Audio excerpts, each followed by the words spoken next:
Bonsoir à tous, bienvenue en direct sur KTV. Nous sommes le lundi 18 novembre et à la une de ce journal, ce week-end a été marqué par le meurtre d'un gardien de PMI à Dzoumogné. Alors que son corps sans vie était découvert samedi matin, les rencontres de la sécurité prenaient corps sur la place de la République. Un triste paradoxe pour un événement qui cette année n'a pas accueilli la foule des grands jours. Tous ceux présents ont néanmoins pu assister aux démonstrations parfois spectaculaires des services de gendarmerie, des douanes ou encore du SDIS. Un reportage signé Marion Tellier. C'est une matinée bien chargée qui attendait ce samedi les principaux acteurs de la sécurité de l'île.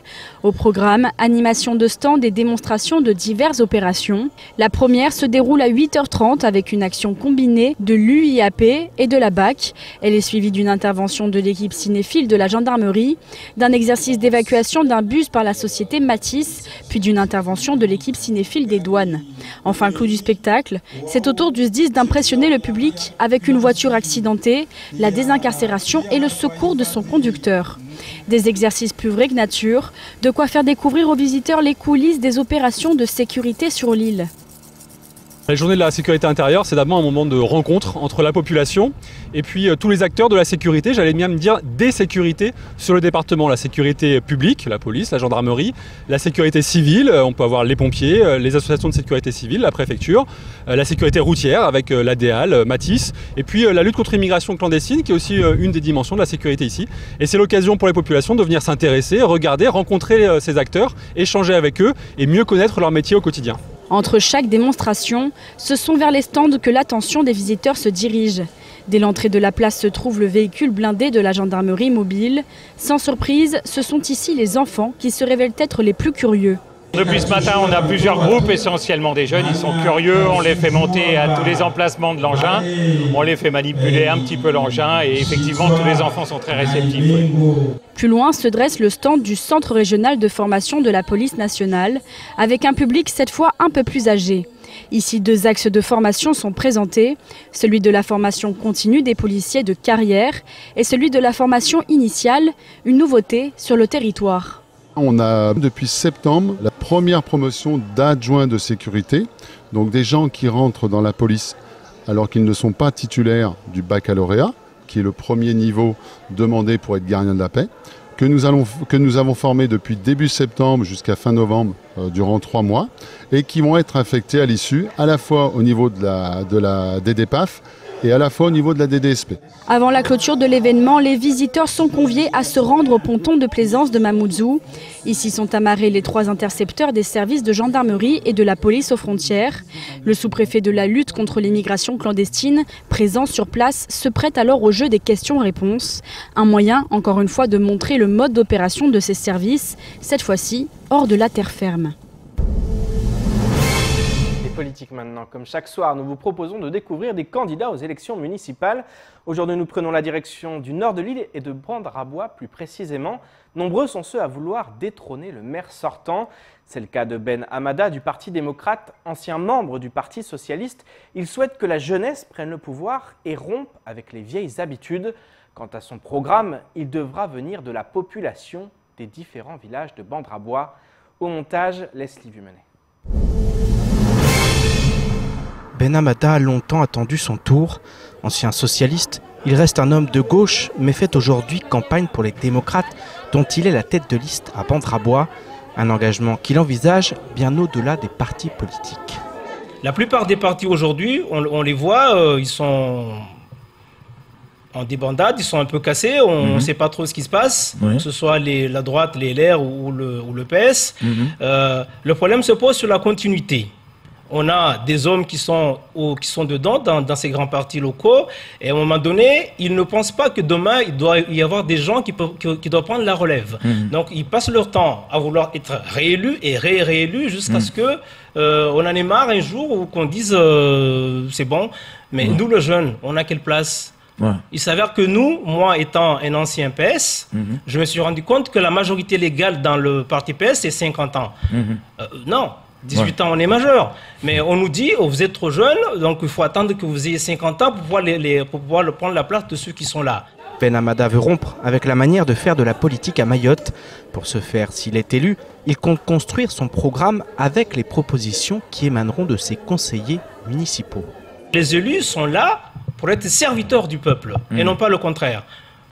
Les entreprises qui sont aujourd'hui racketées pratiquement parce qu'ils sont obligés d'aller voir les élus pour avoir un peu un marché illicitement et en contrepartie l'élu va peut-être recevoir quelque chose. Nous, on va considérer que ça c'est pas légal. On va essayer de faire les choses autrement. Pourquoi? Dans un premier temps, tous les colistiers qui vont être dans notre parti, on va leur apprendre une chose très essentielle, ce que je viens de dire, c'est que vous n'êtes pas venu ici pour essayer de vous enrichir, vous êtes là pour servir au peuple. Première chose. Deuxième chose à bien comprendre, moi, j'ai pas de projet. J'ai pas de projet écrit, texto et déjà ficelé. J'ai une vision politique sur les grandes lignes qu'on doit développer dans la commune. Mais on a des colistiers qui viennent de chaque village. Chaque village a l'obligation de concevoir un projet qui correspond aux besoins du village. S'il souhaite incarner la nouvelle génération, Ben Hammada reproche aux anciens de ne pas avoir suffisamment formé ceux qui doivent construire le Mayotte de demain. Mayotte n'avance pas parce que la jeunesse, elle a perdu les pédales, elle ne sait pas où elle va parce qu'elle avait compté sur les anciens pour les éduquer, politiquement et dans la responsabilité, sauf que les anciens ne l'ont pas fait, sans parler de qui que ce soit, mais les anciens ne l'ont pas fait. Dès qu'on parle des anciens et qu'on parle de Bamana, de Giraud, de Marcel Henry, on nous dit qu'ils étaient parfaits. Moi je dis aussi qu'ils étaient parfaits, mais ils ont manqué quelque chose de très important. Ils n'ont pas préparer la relève.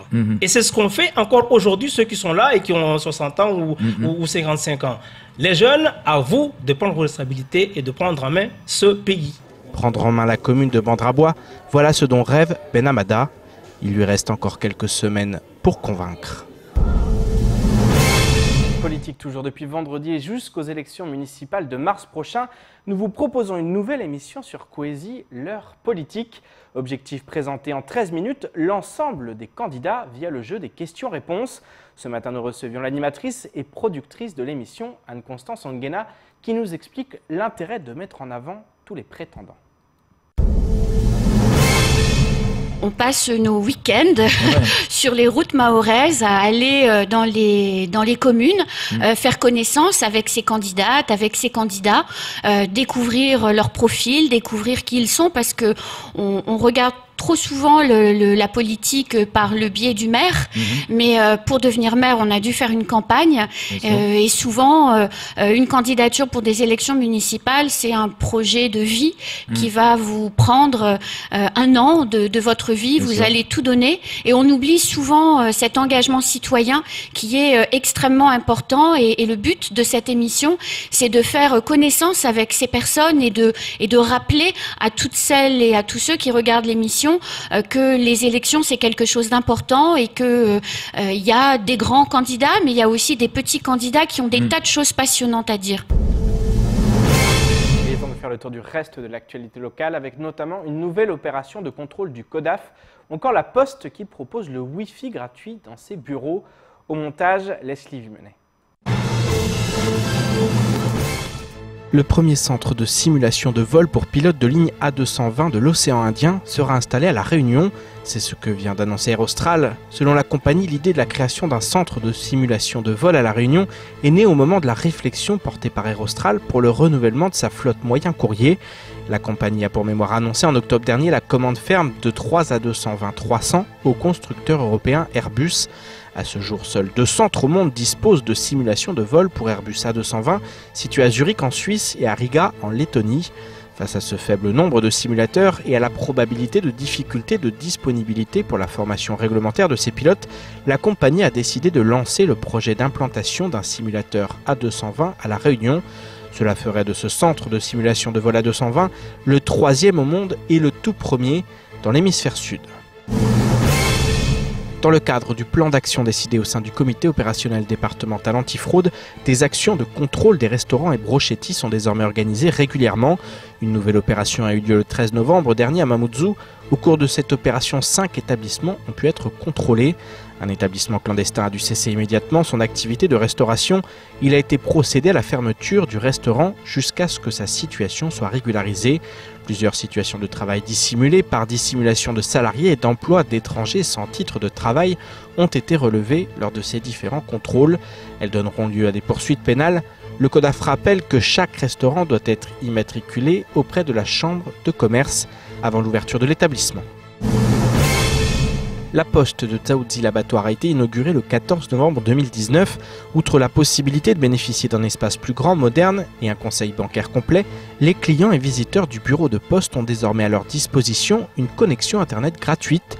Le service est accessible à tous depuis l'espace de vente, l'espace bancaire ou encore les abords du bureau. Pour accéder à Internet, il suffit de sélectionner le réseau Wi-Fi La Poste et de s'authentifier avec une adresse mail valide. Le client a alors droit à une connexion gratuite de 30 minutes et 2 heures en cas de connexion avec le compte La Poste client.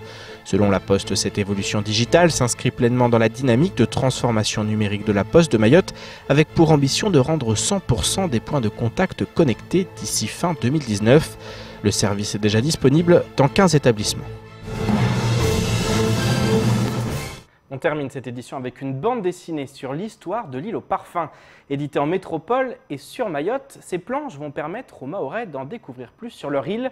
Pour ceux qui ne connaissent pas Mayotte, cette œuvre, qui devrait sortir dans quelques mois, permettra de mettre en lumière le 101e département français. Actuellement, des chroniqueurs, écrivains et éditeurs sont sur place pour rencontrer l'auteur de cette bande dessinée, Nassur Atoumani. Un reportage signé Paul Arthur Avit. Faire découvrir Mayotte aux métropolitains et aux Mahorais, voilà la raison qui a poussé Martial Debrief à venir rencontrer l'auteur de cette BD. Chroniqueur sur une chaîne métropolitaine et éditeur, c'est avec sa seconde casquette qu'il est présent ici pour pouvoir éditer cette bande dessinée en métropole. C'est une BD que l'on souhaite réaliser pour faire découvrir l'histoire de Mayotte aux Mahorais. Donc ça va être en français et bien entendu dans la langue de l'île. Et en même temps, eh bien, on va essayer de faire découvrir aux Français eh bien, la culture mahoraise et aussi ce bel endroit pour les emmener finalement sur le chemin de Mayotte au niveau touristique. Une plus-value pour l'île aux parfums, une démarche dans laquelle l'auteur de la bande dessinée s'implique aussi pour que la culture de l'île aux lagons soit plus reconnue. C'est une façon donc, pour nous également de se faire connaître ailleurs, parce que quand on dirige également l'aile, ça veut dire que nous sommes plus ou moins visibles dans la région, mais on aimerait également que nous soyons visibles en France métropolitaine. Parce que même si nous sommes français, nous sommes avant tout des écrivains francophones, on n'est pas des écrivains français de la métropole. Une francophonie plus étendue que ce que l'on pense quand on prend en compte le Québec, la Belgique ou encore le Congo. Au total, ce n'est pas moins de 54 pays qui utilisent le français. La parution de cette BD, intitulée « L'histoire de Mayotte », est à prévoir pour septembre 2020. C'est ainsi que s'achève ce journal. Merci de nous rester fidèles sur 4TV. Pour ma part, je vous donne rendez-vous demain dès 19h pour décortiquer comme chaque soir l'actualité locale. Excellente soirée sur Kwezi.